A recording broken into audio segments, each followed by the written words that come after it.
Title: How Did It All Begin? Written by White Chan Berry. When people saw you two studying at school during lunch breaks and in between classes, everyone thought that you were the one stuck tutoring the typical disinterested volleyball player. The truth, if it wasn't for your boyfriend, you would have failed chemistry in the fall semester. In your eyes, Kuroo had it all: brains, beauty, and body. Although most people seem to sum Kuroo Tetsurou up to be just another volleyball player at Nekoma, you knew better. In fact, you were ashamed to admit that you only saw him as an athlete and nothing else. Even though he was placed in a college preparatory class, you never considered him to have any interest in academics. 2 weeks into your first year of high school was all it took for your chemistry teacher to pull you aside after class. "I noticed you've been having trouble with the class material." She spoke softly in an attempt to empathize, but tears were ready to flow freely from your eyes. "I can set you up with a student tutor to help." All you could do was nod and bow multiple times. "I'll pass along your phone number and they'll be in contact with you." Your teacher smiled up and patted your shoulder reassuringly. "With some help, I have no doubt that you will digest the material before your first exam." To say you were horrified and embarrassed didn't even scrape the surface. School and you did not get along, and this you learned early on in elementary school when you were placed in special classes with a handful of other students. Simply put, traditional learning styles failed to capture your attention. With guidance from teachers along the way, you adopted new learning styles like making diagrams, models, and performing hands-on experiments. You didn't leave the school grounds yet, and already your phone chirped with a new message. "Hi, this is Kuroo Tetsurou, your new chemistry tutor. I have volleyball practice after school most Mondays, but my weekends are free and so are school nights. Text me your availability and I'll get back to you." Kuroo. That name was familiar but no face popped up to match the name. Hurriedly, you text back, grateful for the help. "Hi, thank you so much for getting in touch with me so quickly. I have club activities on Monday, Wednesday, and Fridays, but free any other time. See you this Saturday, maybe?" 2 steps later and another text arrived.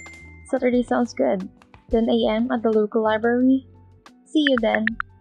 There was some hope for you maybe, after all. With 4 days left in the week, you stumbled through the new content with a minor grasp on the basic of chemical formulas. Saturday was a blessing. The air conditioning was pumping relentlessly and you shivered at the sudden temperature change in the library. Your eyes quickly scanned the tables on the first floor and landed on the only kid your age in sight. The remainder of the library patrons were little kids and their parents curled up on beanbag chairs for the weekly read aloud event. "Hi!" You cautiously approached the boy with spiky black hair. "Kuroo, right?" He looked up and nodded, grinning. You pulled the chair and sank down by his side, reluctantly dropping your pencil case and class notes down. Thus began your meetings with Kuroo. At first, it was just the Saturday library meetings, but as soon as the material became more complex, you sought him out in between classes, during lunch, and in the 5 minutes before practice.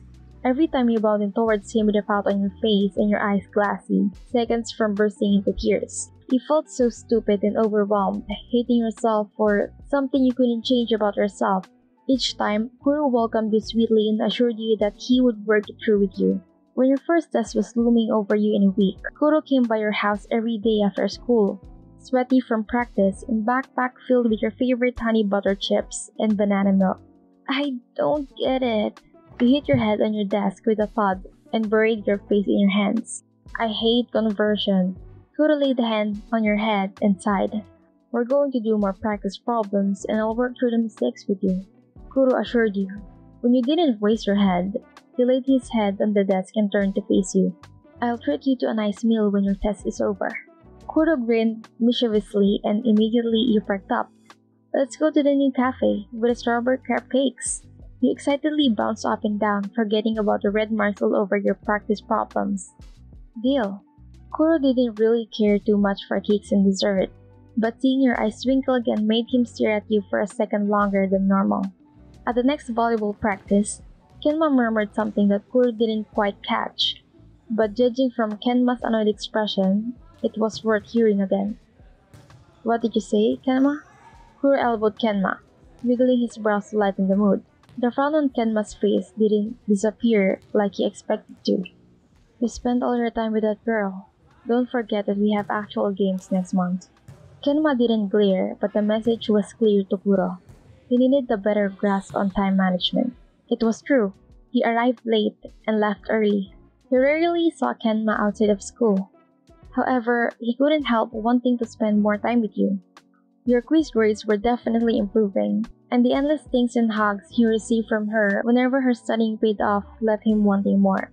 On the day of your test, Kuroo was more nervous than you were. All day, he anxiously tapped his foot, earning a kick to the shins from Kenma. You were nowhere to be found at lunch, so Kenma had to deal with Kuroo sulking. It was a relief to see you running towards him while he was tying his shoes in front of the gym before volleyball practice began. You were so easy to read and your smile said it all. Kuroo! You jumped into his arms and threw your arms around him. I knew how to solve most of the questions. He spun you around and tightened his arms around you. I am so proud of you. His head was buried in your shoulder and his muffled voice hid the slight crack as a result of tearing up. Seeing you so confident for once. I couldn't have done it without you. You mumbled as you landed gently. When you looked up, you wanted to throw your arms around his neck and just kiss him. It was an intrusive thought that you couldn't shake even after you waved goodbye to him, as his other teammates dragged him into the gym. When you turned to leave, you were startled as you nearly ran into Kenma. Oh, sorry. You bowed and stepped aside for him to pass, but Kenma didn't move. You should come to our game tomorrow. I don't know if Kuroo told you, but he is a great player, and we have an important match tomorrow. I'm sure he'll appreciate you coming. Kenma left you stunned.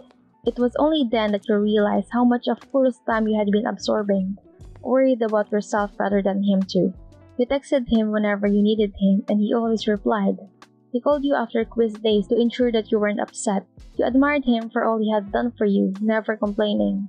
Kuroo was so dependable and trustworthy, but what were you to him? How did one dress for a volleyball game? You certainly didn't know, so you settled for the black leggings and a red shirt. The least you could do was wear your school colors. The city gymnasium was bustling with multiple schools from Toika and its outlying districts in attendance. Relief flooded you when you spotted the back of Nekoma's training jackets. Kuroo's spiky hair could be spotted from a mile away. Your heart was pounding as you approached him, throwing your arms around his waist.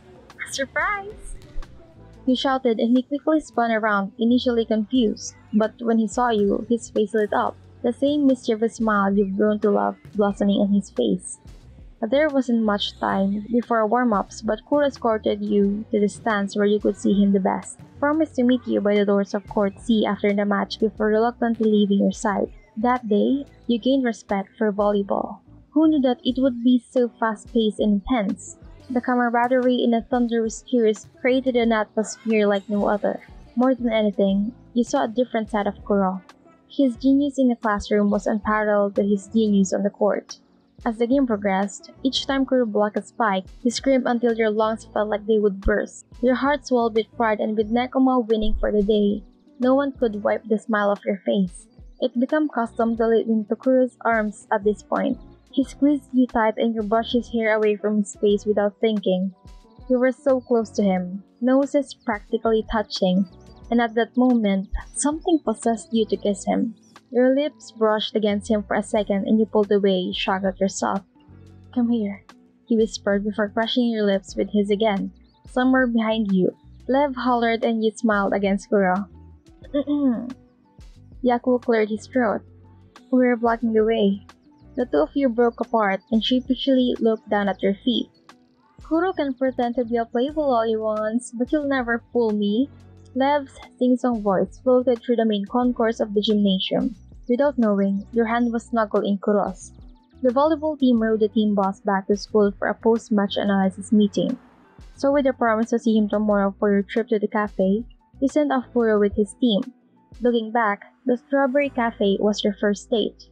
It was also one of the few dates that either of you could spare outside the library and of the court, but you didn't mind. The study dates brought you two together in the first place, but to this day, your hatred for chemistry remained because you still didn't understand why you needed to learn stoichiometry.